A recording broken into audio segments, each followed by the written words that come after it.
সঞ্জয় বললেন, অর্জুনকে এভাবে অনুতপ্ত, ব্যাকুল ও অশ্রুতিসিক্ত দেখে কৃপায় আবিষ্ট হয়ে মধুসূদন বা শ্রীকৃষ্ণ এই কথাগুলি বললেন। পুরুষোত্তম শ্রী ভগবান বললেন, প্রিয় অর্জুন, এই ঘোর সংকটময় যুদ্ধস্থলে যারা জীবনের প্রকৃত মূল্য বোঝে না, সেই সব অনার্যের মতো শোকানল তোমার হৃদয়ে কিভাবে প্রজ্বলিত হলো? এই ধরনের মনোভাব তোমাকে স্বর্গলোকে উন্নীত করবে না। পক্ষান্তরে তোমার সমস্ত যশরাশি বিনষ্ট হবে। হে পার্থ, এই সম্মান হানিকর কৃবত্বের বশবর্তী হইও না। এই ধরনের আচরণ তোমার পক্ষে অনুচিত। হে পরন্তপ, হৃদয়ের এই ক্ষুদ্র দুর্বলতা পরিত্যাগ করে তুমি উঠে দাঁড়াও। অর্জুন বললেন, হে অরিসুদন, হে মধুসূদন, এই যুদ্ধক্ষেত্রে ভীষ্ম ও দ্রোণের মতো পরম পূজনীয় ব্যক্তিদের কেমন করে আমি বাণের দ্বারা প্রতিদ্বন্দ্বিতা করব? আমার মহানুভব শিক্ষাগুরুদের জীবনহানি করে এই জগৎ ভোগ করার থেকে বরং ভিক্ষা করে জীবন ধারণ করা শ্রেয়। তারা পার্থিব বস্তুর অভিলাষী হলেও আমার গুরুজন। তাদের হত্যা করা হলে যুদ্ধলব্ধ সমস্ত ভোগ্য বস্তু তাদের রক্ত মাখা হবে। তাদের জয় করা শ্রেয় না তাদের দ্বারা পরাজিত হওয়া শ্রেয়, তা আমি বুঝতে পারছি না। আমরা যদি ধৃতরাষ্ট্রের পুত্রদের হত্যা করি, তাহলে আমাদের আর বেঁচে থাকতে ইচ্ছা করবে না। তবুও এই রণাঙ্গনে তারা আমাদের সামনে উপস্থিত হয়েছে। কার্পণ্যজনিত দুর্বলার প্রভাবে আমি এখন কিংকর্তব্য বিমূঢ় হয়েছি এবং আমার কর্তব্য সম্বন্ধে বিভ্রান্ত হয়েছি। এই অবস্থায় আমি তোমাকে জিজ্ঞাসা করছি, এখন কি করা আমার পক্ষে শ্রেয়স্কর? তা আমাকে বলো। এখন আমি তোমার শিষ্য এবং সর্বতোভাবে তোমার শরণাগত। দয়া করে তুমি আমাকে নির্দেশ দাও। আমার ইন্দ্রিয়গুলিকে শুকিয়ে দিচ্ছে যে শোক, তা দূর করবার কোনো উপায় আমি খুঁজে পাচ্ছি না। এমনকি স্বর্গের দেবতাদের মতো আধিপত্য নিয়ে সন্ন্যাসালী প্রতিদ্বন্দ্বিতাবিহীন রাজ্য এই পৃথিবীতে লাভ করলেও আমার এই শোকের বিনাশ হবে না। সঞ্জয় বললেন, এভাবে মনোভাব ব্যক্ত করে গুড়াকেশ অর্জুন তখন ঋষিকেশকে বললেন, হে গোবিন্দ, আমি যুদ্ধ করব না। এই বলে তিনি মৌন হলেন। হে ভারতবংশীয় ধৃতরাষ্ট্র, সেই সময় স্মিত হেসে শ্রীকৃষ্ণ উভয় পক্ষের সৈন্যদলের মাঝখানে বিষাদগ্রস্ত অর্জুনকে এই কথা বললেন। পরমেশ্বর ভগবান বললেন, তুমি প্রাজ্ঞের মতো কথা বলছো, অথচ যে বিষয় শোক করা উচিত নয় সেই বিষয় শোক করছো। যারা যথার্থই পণ্ডিত, তারা কখনো জীবিত অথবা মৃত কারোর জন্যই শোক করে না।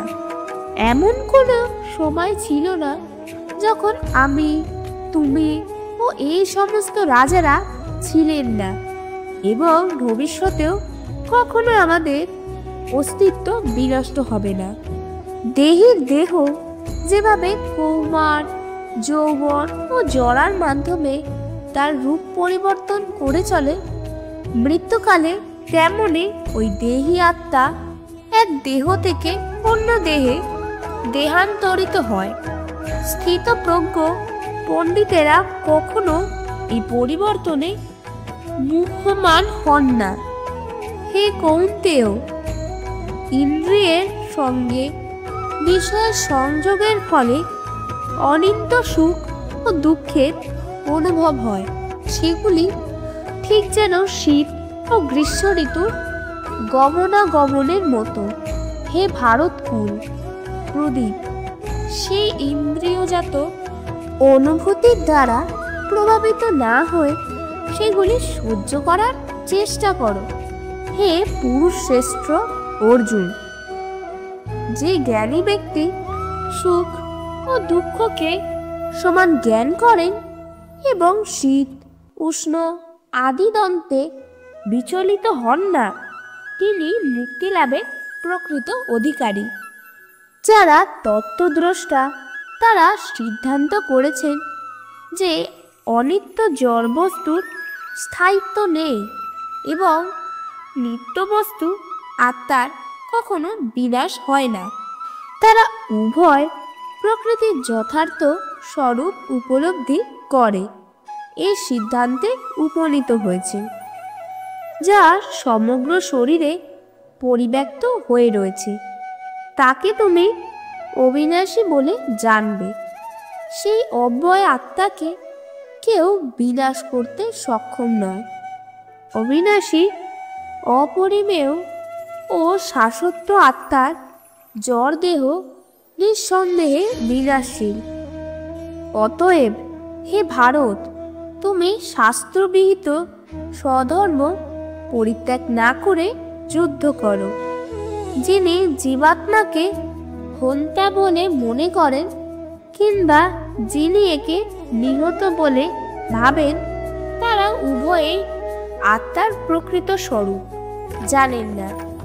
কারণ আত্মা কাউকে হত্যা করে না এবং কারো দ্বারা নিহত হন না। আত্মার কখনো জন্ম হয় না বা মৃত্যুও হয় না, অথবা পুনঃ পুনঃ দ্বারা তার উৎপত্তি বা বৃদ্ধিও হয় না। তিনি জন্মরহিত, শাশ্বত, নিত্য এবং পুরাতন হলেও চিরনবীন। শরীর নষ্ট হলেও আত্মা কখনো বিনষ্ট হয় না। পার্থ, যিনি এই আত্মাকে অবিনাশী, শাশ্বত, জন্মরহিত ও অক্ষয় বলে জানেন, তিনি কিভাবে কাউকে হত্যা করতে পারেন? মানুষ যেমন জীর্ণ বস্ত্র পরিত্যাগ করে নতুন বস্ত্র পরিধান করে, দেহীও তেমন জীর্ণ শরীর ত্যাগ করে নতুন দেহ ধারণ করেন। আত্মাকে অস্ত্রের দ্বারা কাটা যায় না, আগুনে পোড়ানো যায় না, জলে ভেজানো যায় না, অথবা হাওয়াতেও শুকানো যায় না। এই আত্মা অছেদ্য, অদ্যাহ, অক্লিপ্ত ও অসহ্য। তিনি চিরস্থায়ী, সর্বব্যাপ্ত, অপরিবর্তনীয়, অচল ও সনাতন। এই আত্মা অব্যক্ত, অচিন্ত ও অবিকারী বলে শাস্ত্রে উক্ত হয়েছে। অতএব এই সনাতন স্বরূপ অবগত হয়ে দেহের জন্য তোমার শোক করা উচিত নয়। হে মহাবাহু, আর যদি তুমি মনে করো যে আত্মার বারবার জন্ম হয় এবং মৃত্যু হয়, তাহলেও তোমার শোক করার কোনো কারণ নেই। যার জন্ম হয়েছে তার মৃত্যু অবশ্যভাবে, এবং যার মৃত্যু হয়েছে তার জন্ম অবশ্যম্ভাবী।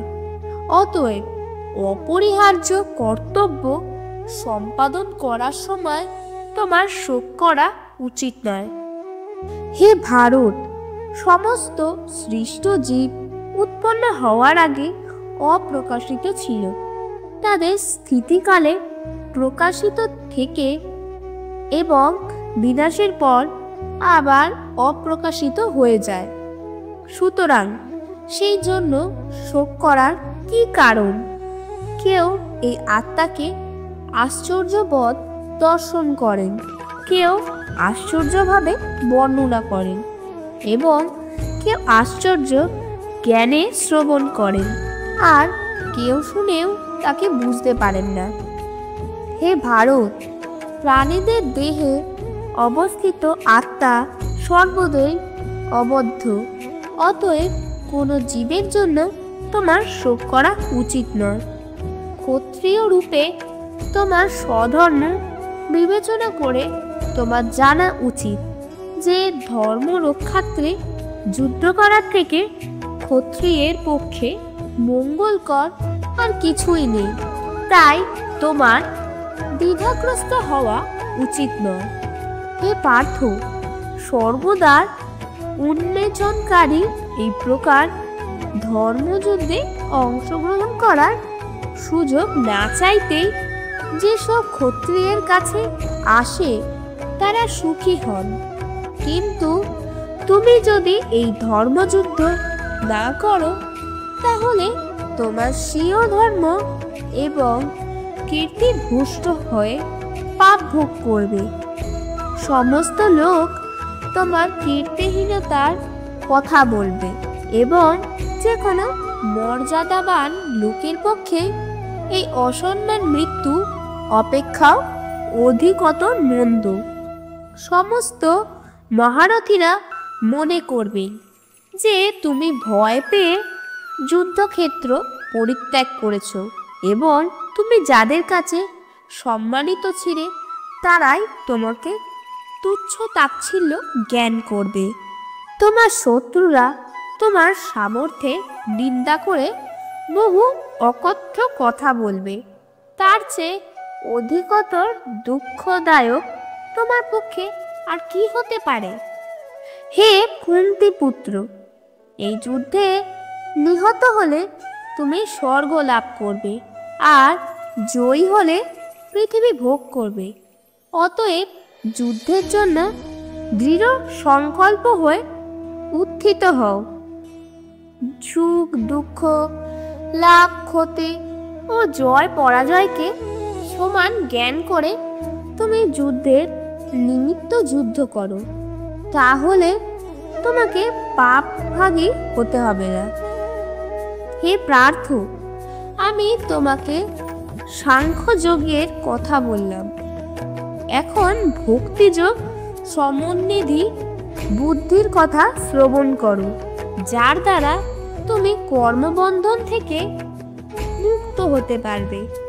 ভক্তিযোগের অনুশীলন কখনো ব্যর্থ হয় না এবং তার কোনো ক্ষয় নেই। তার স্বল্প অনুষ্ঠান তাকে সংসাররূপ মহাভয় থেকে পরিত্রাণ করে। যারা এই পথ অবলম্বন করেছে তাদের নিশ্চয়াত্মিকা বুদ্ধি একনিষ্ঠ। হে কুরুনন্দন, অস্থির চিত্ত সকাম ব্যক্তিদের বুদ্ধি বহু শাখা বিশিষ্ট ও বহুমুখী। বিবেকবর্জিত লোকেরাই বেদের পুষ্পিত বাক্যে আসক্ত হয়ে স্বর্গসুখ ভোগ, উচ্চকুলে জন্ম, ক্ষমতা লাভ আদি সকাম কর্মকে জীবনের চরম উদ্দেশ্য বলে মনে করে। ইন্দ্রিয় সুখ ভোগ ও ঐশ্বর্যের প্রতি আকৃষ্ট হয়ে তারা বলে যে তার ঊর্ধ্বে আর কিছু নেই। যারা ভোগ ও ঐশ্বর্য সুখে একান্ত আসক্ত সেই সমস্ত বিবেকবর্জিত মূঢ় ব্যক্তিদের বুদ্ধি সমাধি অর্থাৎ ভগবানে একনিষ্ঠতা লাভ হয় না। বেদে প্রধানত জড়া প্রকৃতি তিনটি গুণ সম্বন্ধেই আলোচনা করা হয়েছে। হে অর্জুন, তুমি সেই গুণগুলিকে অতিক্রম করে নির্গুণ স্তরে অধিষ্ঠিত হও, সমস্ত দ্বন্দ্ব থেকে মুক্ত হও এবং লাভ ক্ষতি ও আত্মরক্ষার দুশ্চিন্তা থেকে মুক্ত হয়ে অধ্যাত্ম চেতনা অধিষ্ঠিত হও। ক্ষুদ্র জলাশয় যে সমস্ত প্রয়োজন সাধিত হয় সেগুলি বৃহৎ জলাশয় থেকে আপনা হতেই সাধিত হয়ে যায়। তেমনি ভগবানের উপাসনার মাধ্যমে যিনি পরব্রহ্মের জ্ঞান লাভ করে সব কিছুর উদ্দেশ্য উপলব্ধি করেছেন, তাকে তার কাছে সমস্ত বেদের উদ্দেশ্য সাধিত হয়েছে। স্বধর্ম বিহিত কর্মে তোমার অধিকার আছে, কিন্তু কোনো কর্মফলে তোমার অধিকার নেই। কখনো নিজেকে কর্মফলের হেতু বলে মনে করো না, এবং কখনো স্বধর্ম আচরণ না করার প্রতিও আসক্তি হয়েও না। হে অর্জুন, ফলভোগের কামনা পরিত্যাগ করে ভক্তি যোগস্থ হয়ে স্বধর্ম বিহিত কর্ম আচরণ করো। কর্মের সিদ্ধি ও অসিদ্ধি সম্বন্ধে যে সমবুদ্ধি, তাকে যোগ বলা হয়। হে ধনঞ্জয়, বুদ্ধিযোগ দ্বারা ভক্তির অনুশীলন করে সকাম কর্ম থেকে দূরে থাকো এবং সেই চেতনায় অধিষ্ঠিত হয়ে ভগবানের শরণাগত হও। যারা তাদের কর্মফলের ভোগ করতে চায় তারা কৃপণ। যিনি ভগবতীর অনুশীলন করেন তিনি এই জীবনে পাপ ও পুণ্য উভয় থেকেই মুক্ত হন। অতএব তুমি নিষ্কাম কর্মযোগের অনুষ্ঠান করো। সেটি হচ্ছে সর্বাঙ্গীন কর্মকৌশল। মনীষীগণ ভগবানের সেবায় যুক্ত হয়ে কর্মজাত ফল ত্যাগ করে জন্ম মৃত্যুর বন্ধন থেকে মুক্ত হন। এভাবে তারা সমস্ত দুঃখ দুর্দশার অতীত অবস্থা লাভ করেন। এভাবে পরমেশ্বর ভগবানের অর্পিত নিষ্কাম কর্ম অভ্যাস করতে করতে যখন তোমার বুদ্ধি নহরূপ গভীর অরণ্যকে সম্পূর্ণরূপে অতিক্রম করবে, তখন তুমি যা কিছু শুনেছ এবং যা কিছু শ্রবণীয় সেই সবের প্রতি সম্পূর্ণরূপে নিরপেক্ষ হতে পারবে। তোমার বুদ্ধি যখন বেদের বিচিত্র ভাষার দ্বারা আর বিচলিত হবে না এবং আত্ম উপলব্ধির সমাধিতে স্থির হবে, তখন তুমি দিব্যজ্ঞান লাভ করে ভক্তিযোগে অধিষ্ঠিত হবে। অর্জুন জিজ্ঞাসা করলেন, হে কেশব, স্থিতপ্রজ্ঞ অর্থাৎ অচলা বুদ্ধিসম্পন্ন মানুষের লক্ষণ কি? তিনি কিভাবে কথা বলেন, কিভাবে অবস্থান করেন এবং কিভাবেই বা তিনি বিচরণ করেন? পরমেশ্বর ভগবান বললেন, হে পার্থ, জীব যখন মানসিক জল্পনা কল্পনা থেকে উদ্ভূত সমস্ত মনোগত কাম পরিত্যাগ করে এবং তার মন যখন এভাবে পবিত্র হয়ে আত্মাতেই পূর্ণ পরিতৃপ্তি লাভ করে, তখনই তাকে স্থিতপ্রজ্ঞ বলা হয়। ত্রিতাপ দুঃখ উপস্থিত হলেও যার মন উদ্বিগ্ন হয় না, সুখ উপস্থিত হলেও যার স্পৃহা হয় না, এবং যিনি রাগ, ভয় ও ক্রোধ থেকে মুক্ত, তিনি স্থিতধী অর্থাৎ স্থিতপ্রজ্ঞ। জড় জগতে যিনি সমস্ত জড় বিষয় আসক্তিরহিত, যিনি প্রিয় বস্তু লাভে আনন্দিত হন না এবং অপ্রিয় বিষয় উপস্থিত হলে দ্বেষ করেন না, তিনি পূর্ণ জ্ঞানে প্রতিষ্ঠিত হয়েছেন। কূর্ম যেমন তার অঙ্গসমূহ তার কঠিন বহিরাবরণের মধ্যে সংকুচিত করে, তেমনি যে ব্যক্তি তার ইন্দ্রিয়গুলিকে ইন্দ্রিয়ের বিষয় থেকে প্রত্যাহার করে নিতে পারেন, তার চেতনা চিন্ময় জ্ঞানে প্রতিষ্ঠিত। দেহ বিশিষ্ট জীব ইন্দ্রিয় সুখ ভোগ থেকে নিবৃত্ত হতে পারে, কিন্তু তবুও ইন্দ্রিয় সুখ ভোগের আসক্তি থেকে যায়। কিন্তু উচ্চতর স্বাদ আস্বাদন করার ফলে তিনি সে বিষয় তৃষ্ণা থেকে চিরতরে নিবৃত্ত হন। হে কৌন্তেয়, ইন্দ্রিয় সমূহে এতই বলবান এবং ক্ষোভকারী যে তারা অতি যত্নশীল বিবেক সম্পন্ন পুরুষের মনকেও বলপূর্বক বিষয়াভিমুখে আকর্ষণ করে।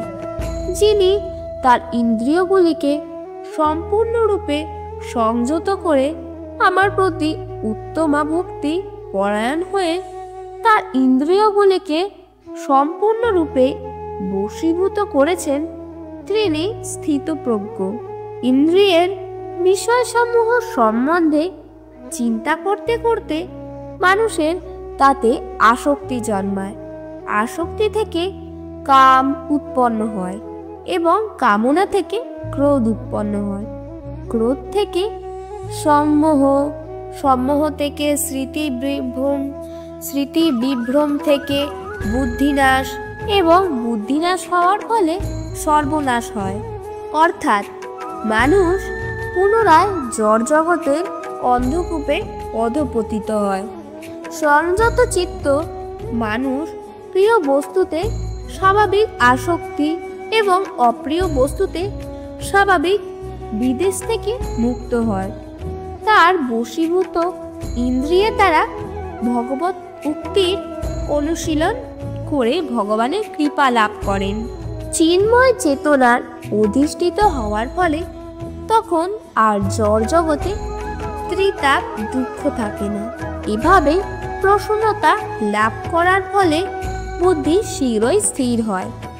যে ব্যক্তি কৃষ্ণ ভাবনায় যুক্ত নয়, তার চিত্ত সংযত নয় এবং তার পারমার্থিক বুদ্ধি থাকতে পারে না। আর পরমার্থ চিন্তা শূন্য ব্যক্তির শান্তি লাভের কোনো সম্ভাবনা নেই। এইরকম শান্তিহীন ব্যক্তি প্রকৃত সুখ কোথায়? প্রতিকূল বায়ু নৌকাকে যেমন অস্থির করে, তেমনি সদা বিচরণকারী যে কোনো একটি মাত্র ইন্দ্রিয়ের আকর্ষণেও মন অসংযত ব্যক্তির প্রজ্ঞাকে হরণ করতে পারে। সুতরাং হে মহাবাহু, যার ইন্দ্রিয়গুলি ইন্দ্রিয়ের বিষয় থেকে সর্বপ্রকারে নিবৃত্ত হয়েছে, তিনি স্থিতপ্রজ্ঞ। সমস্ত জীবের পক্ষে যা রাত্রিস্বরূপ স্থিতিপ্রজ্ঞ, সেই রাত্রিতে জাগরিত থেকে আত্মবুদ্ধিনিষ্ঠ আনন্দকে সাক্ষাৎ অনুভব করেন।